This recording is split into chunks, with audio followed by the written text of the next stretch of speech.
Welcome back to Happy Place Cooking. Today I'm going to be making dip. Yep, that's right. And I'm actually going to do it two different ways because I need to make one dip for someone with food allergies. And then I'm going to make another dip for people who do not. So stick around so that you can see both versions of this dip. I'm actually going to start with the one for people with allergies.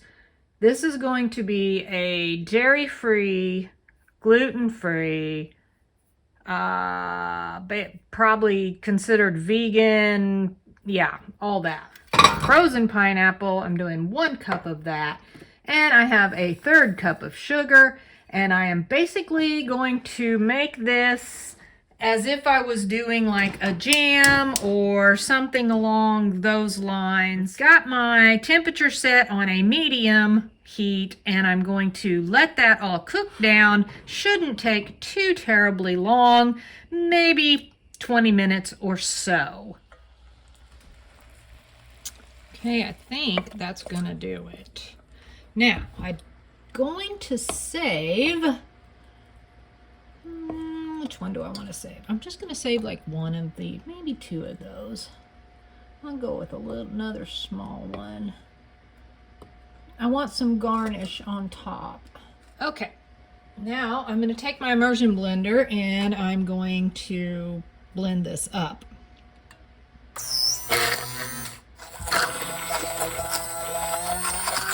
I have this Violife cream cheese, which is free from dairy, soy, gluten, lactose, nuts, preservatives, so it is good for everybody. I'm going to put this whole thing in my bowl. I've not worked with this stuff yet, but it smells like cream cheese. I guess I could take a little bit of a taste. Wow, that's actually very similar to cream cheese. That's awesome. What I want to do is blend up this cream cheese and make it a little bit softer and smoother. I'm going to add my compote to that.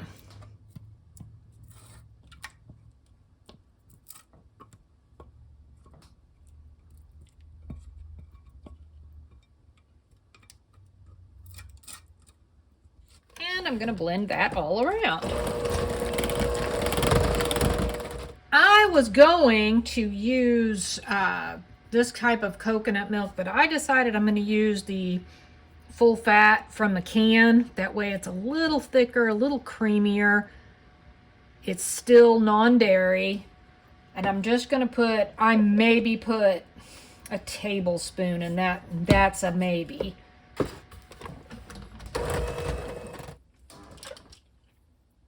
See, I think that is a good dip consistency right there. That tastes really good. I've got some special little cracker things that are, you know, gluten-free, vegan, whatever, for this to go along with this dip. Kind of got that shredded up a little bit. This is just a little garnish. That's just going to go in the middle just to make it a little fancy and pretty. And that's it for that one. Now I got to make the second one. I'm going to add 2 cups of frozen pineapple, which is pretty much just what was left in the bag, to my pan. And yes, I am using the same pan. There was no reason to not use the same pan. I am only going to add a 1/3 cup of sugar to this batch, even though it's a little bit larger than the last one. But I have a different way of making this one that's going to have some other sweet stuff added to it, and it doesn't need a lot of extra sugar. I've already cut up 3 habaneros, and I did seed them this time. If you've watched any of my other videos, sometimes I don't always, but since this is for other people too, I decided to go ahead and remove those seeds so that it's not overly hot. I just want a little bit of a spice. I'm going to put this on a medium heat, bring this up to a boil, same as before. Now I do want to mention, I could have easily put habaneros in the first dip, but it was meant to not have them on purpose because of sensitive stomach to spicy food. That looks pretty good. I do want some as a little topper. I'm actually going to grab a little bit of the habanero part of it too. Use my immersion blender and blend all this up. I'm going to take 1 block of cream cheese and put that in my bowl.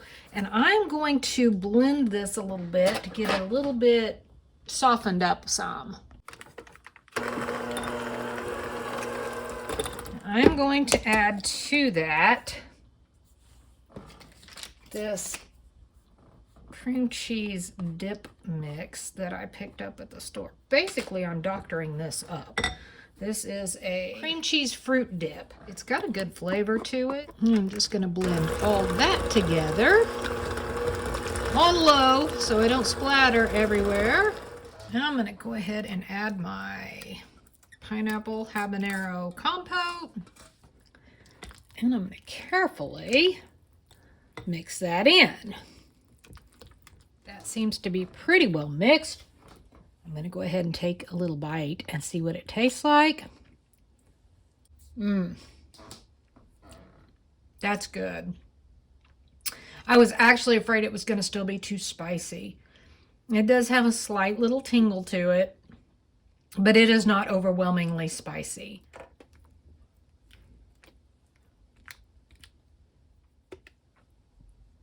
Looks like a little pie. I'm going to serve this one with just regular Ritz crackers, but it could easily pair with graham crackers or, you know, something like that. It's pretty versatile, I feel like. I'm going to add my little garnish on top. Cute. Have you ever made your own dip? If you have, comment below. Let me know what kind of dip you made. Would love to hear what your favorite is. If you give one of these dips a try that I made today, be sure and come back and comment below and let me know what you thought of them. Thanks so much for watching. Happy eating.